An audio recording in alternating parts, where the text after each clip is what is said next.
नमस्कार दोस्तों, मैं देवेश शुक्ला आप सभी का स्वागत करता हूं आपके अपने यूट्यूब चैनल पर। मेरे प्यारे दोस्त, जो आज हमारे चर्चा का विषय होने वाला है वो है गृह विज्ञान। ठीक है, गृह विज्ञान के मॉडल पेपर के ऊपर हम चर्चा करेंगे। जैसा कि हमने जो है वादा भी आपसे किया था कि हम जल्दी ही आपके लिए क्या करने वाले हैं, एक नया मॉडल पेपर तैयार करने वाले हैं।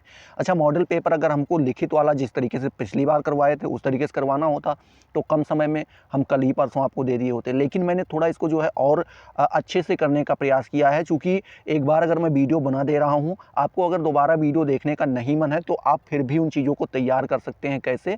पीडीएफ के माध्यम से, क्योंकि आपको उस पीडीएफ में क्वेश्चन भी दिया रहेगा, आंसर भी दिया रहेगा और उन आंसर्स को आपको पढ़ के जो है क्या करना रहेगा, अपनी तैयारी करते रहना होगा। ठीक है, तो चलिए देखते हैं। ये महा मैराथन क्लास है, हो सकता है इसमें 1 घंटे से ज़्यादा भी क्लास लगे या 1 घंटे तक पूरा हो जाए। तो जिस तरीके से देखते हैं कि जितना हो पाएगा उतना करेंगे, इसीलिए इसका नाम महा मैराथन रख दिया है। ठीक है, और साथ ही एमए फर्स्ट सेमेस्टर 2023 परीक्षा को ये टारगेट किया गया है। ठीक है, चलिए बात करते हैं। तो यहाँ पे पहले हम देख लेते हैं कि हमारा पेपर कैसे आएगा। ये हमने खुद अपने हाथों से लिखा है, राइटिंग थोड़ी बहुत अच्छी नहीं है, फिर भी चलिए कोई दिक्कत नहीं है, आप लोग समझ जाएंगे, काफ़ी समझदार व्यक्ति हैं। ठीक है, चलिए देखते हैं। ये आपका एमए फर्स्ट सेमेस्टर 2023 का है। ठीक है, मॉडल पेपर है, ये आप सभी को यहाँ पे पता है, और साथ में सॉल्व भी लिखा है, मतलब पूरे को सॉल्व किया गया है। ठीक है, ये नाम होगा, सब्जेक्ट का नाम होगा गृह विज्ञान। पेपर 1 होगा, पेपर 1 का नाम है उन्नत मानव विकास। ठीक है, उन्नत मानव विकास हिंदी में कहा जाएगा, अंग्रेजी में देखें तो इसी को एडवांस ह्यूमन डेवलपमेंट के नाम से भी जाना जाता है। ठीक है,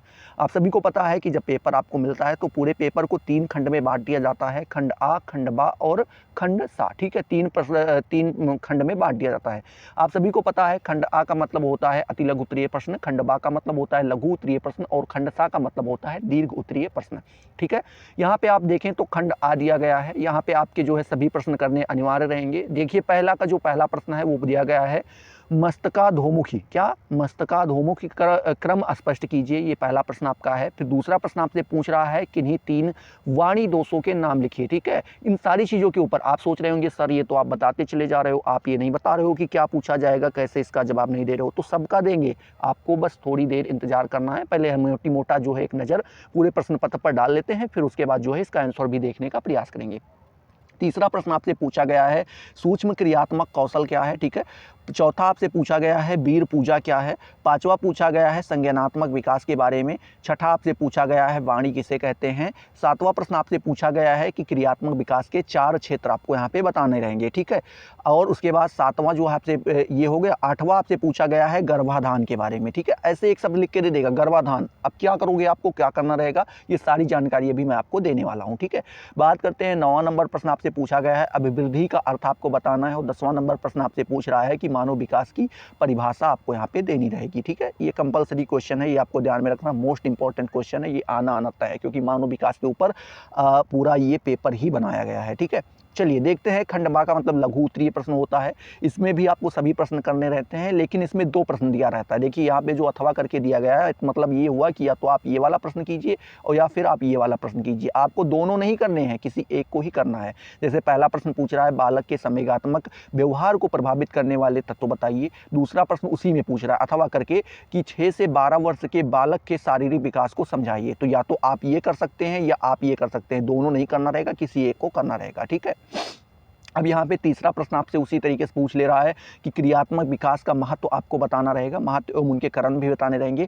अथवा करके इसी में दूसरा प्रश्न ये भी पूछ लिया गया है कि भाषा विकास को प्रभावित करने वाले तत्व बताइए। ठीक है, तो या तो आप ये क्रियात्मक विकास वाला कर सकते हैं या भाषा विकास के बारे में आप बता सकते हैं। ठीक है, दोनों में से किसी एक को बता दीजिए।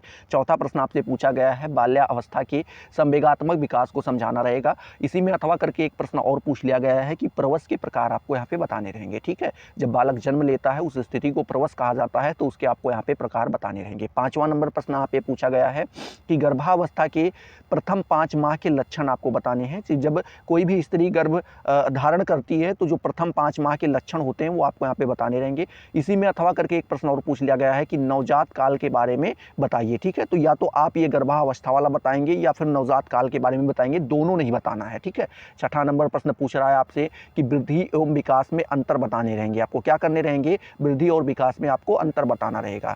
अब जैसे ही आप 6ठा प्रश्न कर लेते हैं, यहाँ पे आप देख पा रहे होंगे कि आपसे जो है फिर दीर्घ उत्तरीय प्रश्न मतलब खंड सा पूछा जाएगा, यहाँ से देख पा रहे होंगे खंड सा मतलब दीर्घ उत्तरीय प्रश्न। इसके केवल आपको 2 प्रश्न करने रहते हैं, ठीक है। जैसे यहाँ पे 7वां नंबर प्रश्न आप देख पा रहे होंगे कि निम्नलिखित गर्भाकालीन समस्याओं की विवेचना कीजिए। मतलब जब स्त्री गर्भकालीन गर्भ धारण किए होती है जिस समय में, उस समय में ये समस्याएं जो हैं, जैसे पहले दिखाई पड़ रहा है कि प्रातःकाल जी मचलाना, सुबह सुबह क्या होता है, जी मचलाने लगता है, इसके बारे में आपको बताना रहेगा।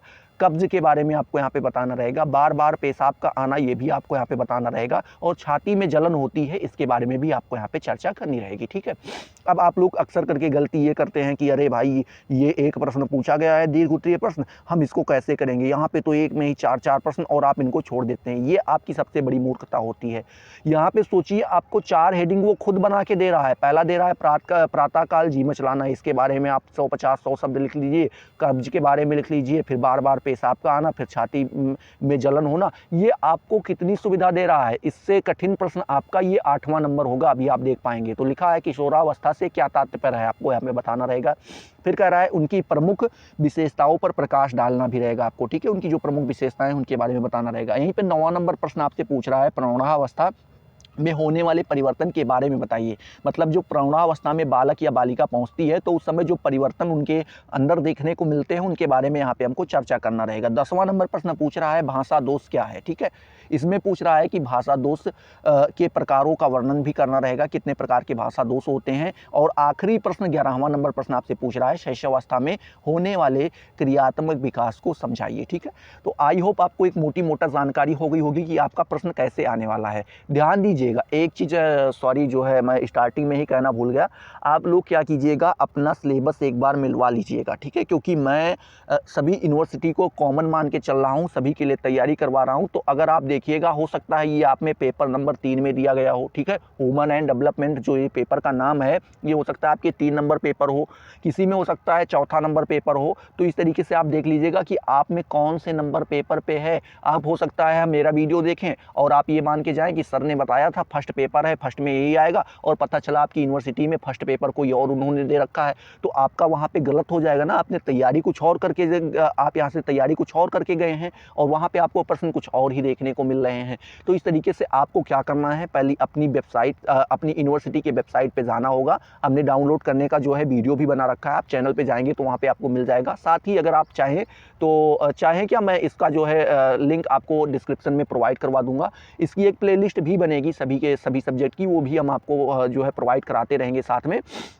तो यहाँ पे क्या करना है, आपको अपनी वेबसाइट पे जाना है, सिलेबस को डाउनलोड कर लेना है, साथ में देखना है कि आपका पेपर नंबर 1 है क्या, ठीक है। फिर उसके बाद अगर आपका मैच कर रहा है तो आप आराम से उस चीज़ को पढ़िए, और अगर नहीं मैच कर रहा है तो आपको इंतजार करना होगा। हो सकता है वो दूसरे पेपर या तीसरे पेपर में दिया हो, तो मैं ये सारी चीज़ आपको करवाऊंगा। ये आज आपका पहला मॉडल पेपर है, ठीक है। ये पहला मॉडल पेपर है। इसके बाद मैं दूसरा एक मॉडल पेपर और लेकर के आने वाला हूँ, दूसरा 2nd नंबर मॉडल पेपर, ठीक है। वो अभी नहीं आएगा आपका, वो नहीं आएगा। पहले हम ये 4 के 4 मॉडल पेपर इस सब्जेक्ट के तैयार कर लें, फिर उसके बाद इसके दूसरे मॉडल पेपर की तरफ बढ़ेंगे। तो जिनका पेपर 2 मॉडल पेपर जिन्होंने तैयार कर लिया, ये मान के चलो कि उनके तो हम बोल रहे हैं 90% नंबर कहीं नहीं गए हैं, ठीक है। और अगर आपने एक ही तैयार कर रखा है तो 70, मिनिमम 70 अगर आपने अच्छे से तैयार कर रखा है तो 70% नंबर भी आपके कहीं पे गए नहीं है, ठीक है। तो चलिए देखते हैं कि जो है प्रश्न का जवाब हमें किस प्रकार से देना रहेगा। तो चलिए देखते हैं। यहाँ पे जो आपका पहला प्रश्न यहाँ पे दिया गया है, जो हमने पहले ही देखा था, ठीक है। इस तरीके से आपको बिल्कुल सुंदर सुंदर सा PDF मिलेगा। यहाँ पे हमारी हैंड राइटिंग भी नहीं है, क्योंकि आप लोग देख के घबरा गए होंगे, सर इस तरीके से लिखा होगा तो हम पढ़ेंगे कैसे। क्योंकि जिनकी कुछ लोग ऐसे ही होते हैं जिनकी हैंड राइटिंग होती है, वही लोग समझ पाते हैं कि क्या लिखा है। तो कुछ उस टाइप से मेरी भी मिलती जुलती है। तो आपको जो है यहाँ पे पूरे ये सब PDF के रूप में मिल जाएगा। आपको क्या करना है, अगर आप इस पूरे PDF को तैयार करना चाहते हैं, ठीक है, प्राप्त करना चाहते हैं, देखिए यहाँ पे एक एक प्रश्न आपको दिया गया है, ठीक है। अगर आप इस पूरे PDF को पाना चाहते हैं तो आपको टेलीग्राम पे जाना होगा। टेलीग्राम पे आपको लिखना होगा एजुकेशन, क्या लिखना होगा, education with Devesh, education with Devesh आपको लिखना होगा। जो चैनल का नाम है, चैनल का नाम आप देख पा रहे होंगे ना, वहाँ पे जाना होगा, वो वहाँ पे लिखना होगा एजुकेशन विथ देवेश, देवेश जो कि मेरा नाम है, ये आपको यहाँ पे डालना होगा, एजुकेशन विथ देवेश। आपको एक चैनल दिखाई पड़ेगा, वहाँ पर भी लोगो वही लगा होगा जो हमारे इस चैनल पे लगा है। तो उसमें आपको जाना होगा और वहाँ पे ये आपको बिल्कुल मुफ्त में आपको मिल जाएगा, और वहाँ से आप आराम से तैयारी कर पाएंगे, ठीक है। चलिए उसको बाद में कीजिएगा, पहले वीडियो देख लीजिए जिससे आपको समझने में आसानी होगी। पहला प्रश्न आपसे पूछा गया था कि मस्तकाधोमुखी क्रम स्पष्ट कीजिए, ये आपसे यहाँ से पूछा गया था। तो इसके बारे में हम बात करें तो इसका उत्तर आपको कुछ इस प्रकार से देना होगा कि मस्तकाधोमुखी क्रम से आशय है कि बालक में क्रियात्मक विकास पहले सिर के क्षेत्र से प्रारंभ होकर फिर क्रमशः मुख, गर्दन, धड़, भुजाओं और पैरों के क्षेत्र में होता है। मतलब यहाँ पे कह रहे हैं कि मस्तकाधोमुख जो क्रम है, इसका आशय हम इस प्रकार से लेते हैं कि जो कोई भी बालक होता है, बालक हो या बालिका हो, ठीक है, छोटे बच्चे को बालक ही कहा जाता है, चाहे बालिका हो चाहे बालक हो। तो जो बालक होता है उसका पहले विकास सर का होता है, पहले उसके सर का विकास होता है, ठीक है, सिर का विकास होता है। साथ ही साथ वहाँ से स्टार्ट होने के बाद उसके फिर मुख का विकास होता है, फिर गर्दन का होता है, फिर धड़ का, फिर भुजाओं का और लास्ट में जाके आपके पैरों के क्षेत्र का विकास होता है, ठीक है। यहाँ पे कह रहे हैं उदाहरण के लिए बालक पहले सिर उठाना समझता है, पहले क्या करता है, पहले सिर उठाना सीखता है, फिर बैठना सीखता है, फिर घिसट कर चलना सीखता है, फिर खड़ा होना सीख पाता है और फिर पैरों के बल चलना सीख पाता है, ठीक है। तो ये एग्जाम्पल के तौर पे आप यहाँ पे ले सकते हैं। तो ये आपके पहले प्रश्न का जवाब रहा। आई होप संतुष्ट हुए होंगे, ठीक है। दूसरा प्रश्न देखते हैं। तो दूसरा प्रश्न आपसे पूछा गया था कि किन्हीं 3 वाणी दोषों के नाम लिखिए, ठीक है। क्या पूछा गया था आपसे कि किन्हीं 3 वाणी दोषों के आपको नाम लिखने रहेंगे। तो यहाँ पे लिख सकते हैं कि 3 वाणी दोष इस प्रकार से हैं। पहला आपका आ जाता है तुतलाना। तुतलाना के बारे में आप लोग सभी जानते हैं कि कोई बच्चा है जैसे कह रहा है मेला पापा ये ले तलते आए था, तो जब वो समझ रहे हो ना कि ला की ज़्यादा वहाँ पे वो प्रोनाउंसिएशन करता है, बोल बोल के हकला के कि सल आप मेरे लिए कल दोगे, तो इस तरीके से जो बोलता है उसको तुतलाना कहते हैं। हकलाना तो आप लोग जानते ही हैं, जैसे किसी ने कहा कि भाई पानी चाहिए, तो इस तरीके से जब कोई यहाँ से मुझे किसी के भी भावनाओं को ठेस पहुँचाना बिल्कुल भी मेरा उद्देश्य नहीं है, क्योंकि ये आपके सिलेबस के अंतर्गत आता है तो मुझे ये पढ़ाना पड़ता है, ठीक है। बाद में कोई ये कमेंट नहीं करेगा कि सर आप इसका मजाक उड़ा रहे हैं, क्योंकि मुझे भी पता है कि वो जो है भगवान का दिया हुआ है और हम भी उनका सम्मान करते हैं। अब ये आपके अगर सिलेबस में है तो ये मुझे पढ़ाना ही पड़ेगा, ठीक है। और एक होता है अस्पष्ट उच्चारण। कुछ लोग ऐसे होते हैं जो रा को फा कहते हैं, वो अस्पष्ट से किसी चीज़ का उच्चारण प्रोनाउंसिएशन नहीं कर पाते हैं, बोल नहीं पाते हैं, कोई कोई शब्द ऐसा होता है। तो ये 3 प्रकार के जो है वाणी दोष आदमी के अंदर पाए जाते हैं, ठीक है। तो आई होप इससे भी आप संतुष्ट हो गए होंगे, दूसरे प्रश्न से भी। तीसरा प्रश्न आपसे पूछा गया है कि सूक्ष्म क्रियात्मक कौशल क्या है, ठीक है। पूछ रहे हैं कि सूक्ष्म क्रियात्मक कौशल क्या है, आपको यहाँ पे बताना है। तो इसका जवाब आपको कुछ इस प्रकार से देना होगा कि सूक्ष्म क्रियात्मक कौशल के अंतर्गत पकड़ना, लिखना, चित्र बनाना, ठीक है, उसके बाद खेलना, उपकरणों व खिलौनों का प्रयोग आदि आते हैं, ठीक है। मतलब जो आपका सूक्ष्म क्रियात्मक कौशल होता है उसके अंतर्गत क्या आता है, जब बालक धीरे धीरे कोई चीज़ पकड़ना, जैसे बालक कोई छोटा सा है उसके हाथ में आपने अपनी उंगली पकड़ाई तो वो पकड़ ले रहा है, ठीक है। उसके बाद धीरे धीरे जब वो और बड़ा हुआ तो उन चीज़ों को थोड़ा थोड़ा लिखना सीखता है, छोटा बनाता है, बड़ा बनाता है, फिर चित्र बनाने लगता है, फिर वो खेलता है, किसके सहारे, उपकरणों के सहारे, खिलौनों के सहारे। तो ये सारी चीज़ें आपकी क्या होती हैं, सूक्ष्म क्रियात्मक कौशल में आपकी आती हैं। आगे लिखा गया है कि इन क्रियाओं को करने में बालक की अनेक मांसपेशियों का उचित संयोजन करना पड़ता है। मतलब कह रहे हैं कि जो ये क्रियाएं हैं इनको करने के लिए बालक की जो अनेक मांसपेशियां होती हैं उनका क्या करना होता है, उचित संयोजन करना पड़ता है, ठीक है। सूक्ष्म कौशलों का विकास शैशव अवस्था के बाद होता है। कब होता है, जब बालक शैशव अवस्था पूरा कर लेता है, मतलब छोटा बच्चा जब वो थोड़ा बहुत चलना बोलना सीख लेता है तो उसके बाद ही उसका क्या होता है, सूक्ष्म क्रियात्मक कौशल या सूक्ष्म कौशलों का उसका क्या होता है, डेवलपमेंट या विकास होता है, ठीक है। अगर आपको वीडियो पसंद आ रहा है तो मेरी रिक्वेस्ट है समझिए, या फिर समझ लीजिए कि जो है रिस्पॉन्स मैं चाहता हूँ, तो आपको क्या करना होगा, वीडियो को लाइक करना होगा, जिससे मुझे ये भी पता चले कि जो मैं मेहनत कर रहा हूँ आपके लिए PDF वगैरह और जो ये भी सब कुछ सारी चीज़ें तैयार कर रहा हूँ, इसका हमें कोई रिस्पॉन्स मिल रहा है, आप इसको अच्छे से पढ़ पा रहे हैं, समझ पा रहे हैं, नहीं समझ पा रहे हैं। जितनी आप लाइक करेंगे उतने हमें जो है अच्छा लगेगा, ठीक है। और अपने दोस्तों के साथ शेयर कीजिए। कमेंट सेक्शन में ज़रूर बताइए कि सर आपकी मेहनत अच्छी रही या नहीं अच्छी रही, ठीक है। आपको वीडियो कैसा लगा ये आपको कमेंट सेक्शन में आके बताना होगा। चलिए, तो यहाँ तक आपको समझ में आ गया। अगला प्रश्न आपसे पूछा गया था कि वीर पूजा क्या है, ठीक है। क्या पूछा गया था आपसे, वीर पूजा क्या है। अब आपका जो अगला जो है हो सकता है पेपर करीब करीब आपके 4-5 दिन लग जाए, क्योंकि आप लोग समझ पा रहे हैं ना कि एक पेपर को तैयार करने में कम समय नहीं, अच्छा खासा समय लगता है, और साथ ही हमें एक सब्जेक्ट नहीं कई सारे सब्जेक्ट लेकर के चलने पड़ते हैं। तो 4-5 दिन बाद ही आएगा, तो तब तक आप लोग जो है इसको फैलाइए अच्छे से, अपने मित्राणियों के पास इन सारी चीज़ों को भेजिए, सहपाठियों के साथ साथ भेजिए और उनको बताइए कि क्लास स्टार्ट हो चुकी है। क्लास क्या, ये आपका मॉडल पेपर है, चूँकि बुक वगैरह आने में देर हो गई तो मैं आपकी प्रॉपर क्लासेस नहीं ले पाया। अगली बार से सेकंड सेमेस्टर से देखेंगे, कोई दिक्कत नहीं, आपको चिंता नहीं करनी है, वहाँ से हम क्लासेस चलाना स्टार्ट करेंगे। अभी आप अपने इस पेपर पर ध्यान दीजिए। यहाँ पे पूछा गया है कि वीर पूजा क्या है, ठीक है। यहाँ पे हम बताते हैं कि किशोरा अवस्था में किशोर समाज के अनेक व्यक्तियों के संपर्क में आता है। मतलब कह रहे हैं कि जब बालक किशोरावस्था में पहुंचता है तो उस समय जो है क्या होता है कि जो बालक होता है वो समाज में अनेक ऐसे व्यक्ति होते हैं जिनके संपर्क में आता है। चूँकि आप भी जानते होंगे कि आप भी जब किशोरावस्था में पहुँचे होंगे, चूँकि अब आप धीरे धीरे प्रौढ़ावस्था में पहुँच चुके हैं, तो जब आप किशोरावस्था में रहे होंगे तो आप भी सोच रहे होंगे कि दादाजी के साथ बैठने को मिले, फलाने फूफा के साथ, मौसा के साथ, मामा के साथ बैठने को मिले, तो वो धीरे धीरे संपर्क में आता है, ठीक है। जिनमें से कुछ व्यक्तियों के व्यक्तित्व से वह प्रभावित होता है। आप भी देखते होंगे कि आपके घर परिवार में कोई ऐसा होगा जिनसे सभी लोग डरते होंगे, आए और कुर्सी छोड़ो, दादाजी आ गए, फलाने भैया आ गए, ये आ गए, वो आ गए। तो इस तरीके से आप भी उनसे प्रभावित होंगे, यार जलवा है, मतलब कह रहे हैं नहीं तो नहीं, इस तरीके से तो आप भी उनसे प्रभावित हुए होंगे, ठीक है। तो वहाँ पे कह रहे हैं और अपने जीवन को ऊंचा उठाने के लिए उन्हें आदर्श मान लेता है, ठीक है। और साथ ही अगर वो आप अपने जीवन को भी उसी तरीके से बनाना चाहते होंगे, ऊंचा उठाना चाहते होंगे, तो अगर आपने देखा कि भैया वो मास्टर हैं तो हम भी क्या बनेंगे, मास्टर बनेंगे, आप उनको अपना आदर्श मान ले रहे हैं, ठीक है। इसे वीर पूजा कहते हैं। क्या कहते हैं, वीर पूजा कहते हैं। यह आदर्श माता पिता, शिक्षक, नेता या नाटकीय पात्र कोई भी हो सकता है। मतलब कह रहे हैं कि जो आप ये आदर्श मानते हैं, ये अपने माता पिता को भी मान सकते हैं, अपने शिक्षक को भी मान सकते हैं, नेता को मान सकते हैं, या नाटकीय पात्र, जैसे आजकल के बालक जो हैं वो पगलाए हुए हैं।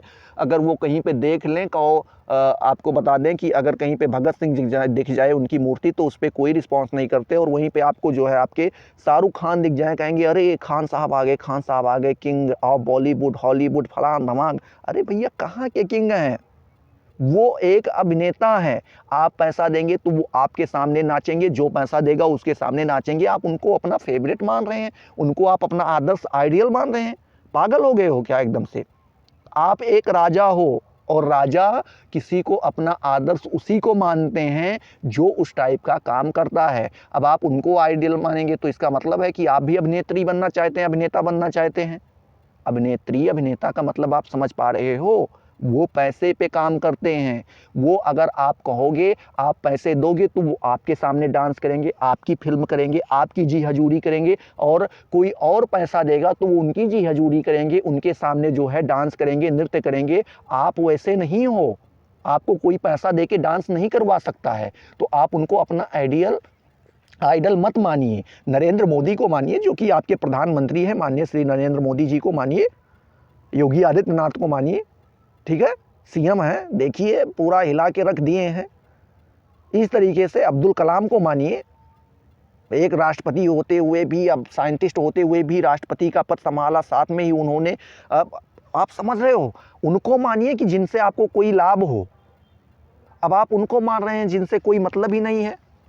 चलिए, ये एक बाद का मुद्दा है, फिर कभी इसके ऊपर हम चर्चा करेंगे। अगला प्रश्न आपसे पूछा गया था कि संज्ञानात्मक विकास क्या है। संज्ञानात्मक विकास के बारे में यहाँ पे बताते हैं, तो ज्ञान शक्ति की वृद्धि संज्ञानात्मक विकास कहलाता है। मतलब कह रहे हैं कि जो ज्ञान शक्ति की जब आपकी वृद्धि होने लगती है, जब आप ज्ञान ज़्यादा से ज़्यादा ग्रहण करने लगते हैं, तो आपका वो क्या कहलाता है, संज्ञानात्मक विकास कहलाता है। संज्ञानात्मक विकास एक ऐसी उच्च मानसिक प्रक्रिया है जो हमें अपने आसपास के वातावरण को समझने तथा साथ समायोजन करने में सहायता प्रदान करती है। मतलब कह रहे हैं कि जो ये आपकी ज्ञान संज्ञानात्मक विकास, ये एक ऐसी प्रक्रिया, मानसिक प्रक्रिया है जो क्या करती है कि आपके आसपास के जो वातावरण है, एटमॉस्फेयर है, माहौल है, उसको आपको समझने का जो है आपकी मदद करती है, आपको सहायता प्रदान करती है, और साथ में ही आपको उनमें सामंजस्य बनाने में भी आपकी मदद करती है, आपकी सहायता करती है, ठीक है। चलिए, अगला प्रश्न आपसे पूछ रहा है कि वाणी किसे कहते हैं। आपको सारी चीज़ें समझ में आ रही हैं? समझ में आ रही तो बताइए जी सर, बिल्कुल समझ में आ रही हैं, ठीक है। चलिए, वाणी किसे कहते हैं, यहाँ से आपका एक प्रश्न बना है, इसके बारे में देखते हैं। तो यहाँ पे लिखा गया है कि वाणी एक प्रकार की भाषा ही है। क्या कह रहे हैं कि वाणी एक प्रकार की भाषा ही है जिसमें ध्वनि अथवा शब्दों के माध्यम से अर्थ स्पष्ट किया जाता है। मतलब कह रहे हैं कि जो वाणी है वो आपकी एक प्रकार की भाषा ही है, ठीक है, इसको हम भाषा कह सकते हैं एक प्रकार से, जिसमें ध्वनि अथवा शब्दों के माध्यम से हम क्या करते हैं, अर्थ स्पष्ट करते हैं। ठीक है, बात आगे बताते हैं कि बालक द्वारा उच्चारित, मतलब जो वो बोल रहा है, हर ध्वनि वाणी के अंतर्गत नहीं आती। मतलब जैसे बालक कोई भी चीज़ मुंह से निकाले तो उसको ध्वनि, हम उन सभी को जो है वाणी नहीं कहेंगे। ठीक है, जिन शब्दों का उच्चारण बालक करता है उसका आशय उससे ज्ञात होना चाहिए। ठीक है, तथा जिन वस्तुओं के लिए शब्दों का उच्चारण किया गया है उनसे संबंध स्थापित करने की योग्यता भी होनी चाहिए, तभी वह शब्द या ध्वनि वाणी कहलाएगी। मतलब कह रहे हैं ऐसा नहीं कि बालक कोई भी ध्वनि निकाल रहा है और उसको वाणी मान दे रहे हैं। वाणी आप उसी को कहेंगे जिसका कोई अर्थ निकले। एग्जाम्पल के तौर पे आपके घर में कोई बच्चा है, वो कह रहा है मम। मम का मतलब क्या हुआ? पानी। आप उसका अर्थ निकाल लिए। पानी बोल रहा है, खाना बोल रहा है, ठीक है, चॉकलेट बोल रहा है, तो आप उसका अर्थ निकाल पा रहे हैं, तो वो उसकी वाणी हुई। अब वो कुछ नहीं कर रहा है, ऐसे कर रहा है, मतलब रो रहा है एक तरीके से, मुंह बंद किए हुए ना की बल से जो है रो रहा है, तो उसका कोई अर्थ नहीं निकल रहा है, तो वो वाणी नहीं होगी, वो केवल ध्वनि होगी। ठीक है, ये आपको यहाँ पे ध्यान में रखना होगा। तो आई होप ये भी आपका क्लियर हो गया होगा। अब चलिए देखते हैं आगे। ठीक है, अगला प्रश्न आपका यहाँ पे दिया गया है। अगला प्रश्न आपसे पूछा गया है कि क्रियात्मक विकास के 4 क्षेत्र बताइए। यहाँ पे अगला प्रश्न आपसे पूछा गया था कि क्रियात्मक विकास के आपको 4 क्षेत्र बताने रहेंगे। तो पहला आपका क्षेत्र यहाँ पे है शीर्ष मंडल में क्रियात्मक योग्यता का विकास होना। मतलब जो आपका शीर्ष मंडल है उसमें आपकी क्रियात्मक योग्यताओं का विकास होगा। शरीर की स्थिति तथा क्रियात्मकता, ठीक है, ये दूसरा आपका प्रकार हो गया, क्षेत्र हो गया। तीसरा हो गया हाथ पैर की क्रियात्मक योग्यताओं का विकास। क्या होगा? आपके हाथ पैर के ऊपर जो है डेवलपमेंट जो आपको देखने को मिलेगा, जो क्रिया करेगा उससे।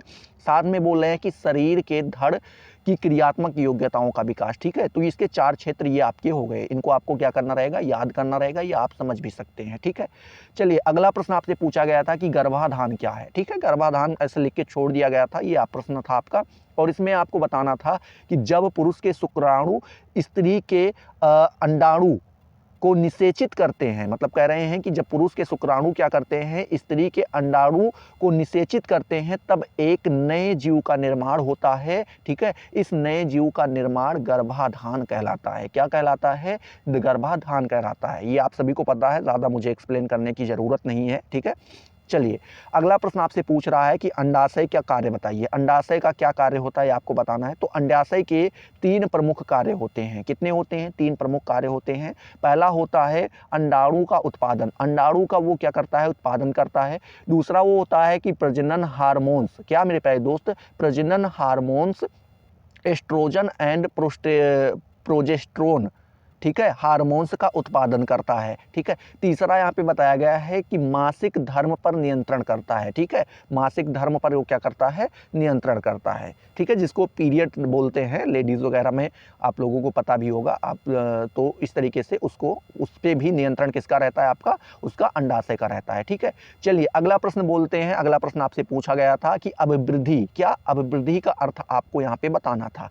तो अभिवृद्धि का अर्थ आपको कुछ इस प्रकार से बताना था कि शारीरिक वृद्धि एवं बढ़ोतरी। क्या मेरे प्यारे दोस्त? जो शारीरिक वृद्धि हो रही है, जो बढ़ोतरी हो रही है, उसी को हम क्या कहते हैं? अभिवृद्धि कहते हैं। अभिवृद्धि विकास का ही एक अंग है। क्या है? अभिवृद्धि जो है वो विकास का, डेवलपमेंट का ही एक अंग है, किंतु इसका संबंध शारीरिक रचना में होने वाले रचनात्मक परिवर्तन से है। क्या बोल रहे हैं कि जो आपकी अभिवृद्धि है, इसका जो है ये इसका संबंध जो है शारीरिक रचना से होने वाले रचनात्मक परिवर्तन से है। जो आपकी शारीरिक संरचना हो रही है, आपकी जो ग्रोथ है, आपकी लंबाई, मोटाई, चौड़ाई, इस तरीके से जो होता है उससे संबंधित होती है आपकी क्या? अभिवृद्धि। ठीक है, कह रहे हैं यह सीमित आयु तक चलती है। या क्या सीमित आयु तक? आप सभी को पता है कि कोई भी बालक हो 20-21 तक ही बढ़ता और इस तरीके से होता है। ठीक है, बढ़ता है। आगे बोल रहे हैं कि अभिवृद्धि गर्भावस्था के 2 सप्ताह से लेकर 20 से 22 वर्ष तक, अर्थात परिपक्वता अवस्था तक चलती है। ये आप सभी को पता है, जो अभी मैंने बताया भी है कि 20 से 22 तक चलती है। जब वो बालक गर्भावस्था के 2 सप्ताह, जब गर्भावस्था में वो पहुंचता है, उसके 2 सप्ताह बाद उसका जो है ग्रोथ, अभिवृद्धि उसकी चालू हो जाती है, और वो 20 से 22 वर्ष तक चलती है। ठीक है, चलिए आगे बात करते हैं। अगला प्रश्न आपसे पूछा गया था, और अतुल्य का ये आखिरी भी प्रश्न था। पूछा गया था कि मानव विकास की परिभाषा बताइए। क्या था? कि मानव विकास की आपसे परिभाषा पूछा गया था। तो इसका जवाब आपको कुछ इस प्रकार से देना होगा कि हर्लॉक ने मानव विकास को परिभाषित करते हुए लिखा है। क्या लिखा है मेरे प्यारे दोस्त? कि विकास अभिवृद्धि तक सीमित नहीं है। मतलब कह रहे हैं जो विकास है इसका हम अर्थ केवल अभिवृद्धि से नहीं लगाएंगे। हालांकि आपने अभी अभिवृद्धि के बारे में पढ़ा, शारीरिक विकास को ही अब हम अभिवृद्धि कह देते हैं। एक शब्द में अगर आप अभिवृद्धि को कहना चाहें तो शारीरिक विकास कह सकते हैं, ठीक है। तो कह रहे हैं अपितु इनमें परिवर्तन का वह प्रगतिशील क्रम निहित है जो परिपक्वता के लक्ष्य की ओर अग्रसर होता है। ऐसे आपको ऐसे कई लोग देखने को मिलते होंगे जो क्या होते हैं कि आप देखेंगे हाइट में और बॉडी से एकदम हिष्ट पुष्ट लगेगा कि अरे भाई 20-22 साल का लड़का है, परिपक्व होगा, लेकिन जब उनसे आप बात करेंगे तो उनके अंदर लड़प्पन पाया जाता है, मेच्योरिटी नहीं होती है, ठीक है।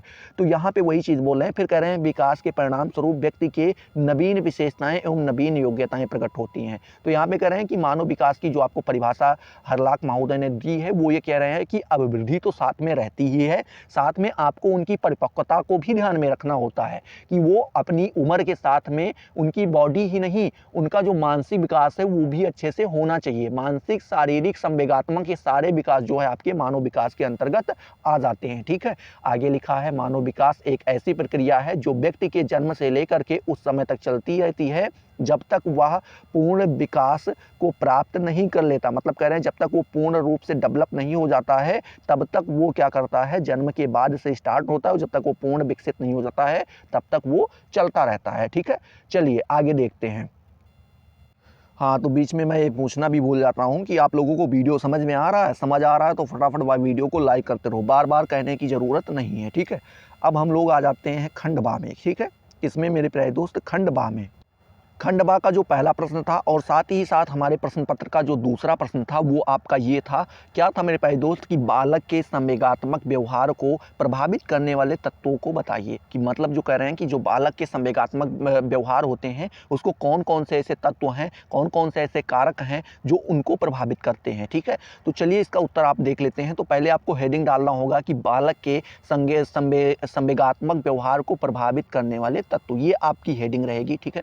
साथ ही आप यहाँ पे देखेंगे हेडिंग में पहली आपकी हेडिंग, दूसरी हेडिंग के अंदर आपको हेडिंग डालना होगा शिक्षण, ठीक है। ये सबसे ज़्यादा आपको क्या करता है, प्रभावित करता है। शिक्षण एक ऐसा तत्व है जिससे संवेगात्मक व्यवहार प्रभावित होता है। मतलब कह रहे हैं कि आपको किस प्रकार की शिक्षा मिल रही है, ये आपके संवेग का मतलब आप समझ रहे होंगे इमोशन, ठीक है। इमोशन अब चूँकि इमोशन का मतलब अगर आप नहीं जान रहे हैं तो आई होप आप काफ़ी ज़्यादा पीछे हैं, क्योंकि अगर आप स्टेटस वगैरह देखते होंगे तो इमोशनल टाइप का ये सब पढ़ा नहीं रहता है। तो इमोशन का मतलब सभी भाव समझ रहे होंगे ना, तो संवेगात्मक वही कह रहे हैं। तो यहाँ पे कह रहे हैं कि जो आपको कैसी शिक्षा मिल रही है ये डिपेंड करता है कि आपका संवेगात्मक व्यवहार कैसा होगा, ठीक है। दूसरा यहाँ पे बोल रहे हैं कि परिपक्वता का भी प्रभाव आपके संवेगात्मक व्यवहार पे पड़ता है। जैसे बालक की आयु जैसे जैसे बढ़ती जाती है उसके संवेगात्मक विकास में भी स्थिरता आती जाती है। मतलब कह रहे हैं कि बालक पहले जब छोटा रहता है कितना एक्साइटेड रहता है, ये करेंगे वो करेंगे, डॉक्टर भी बनेंगे, लॉयर भी बनेंगे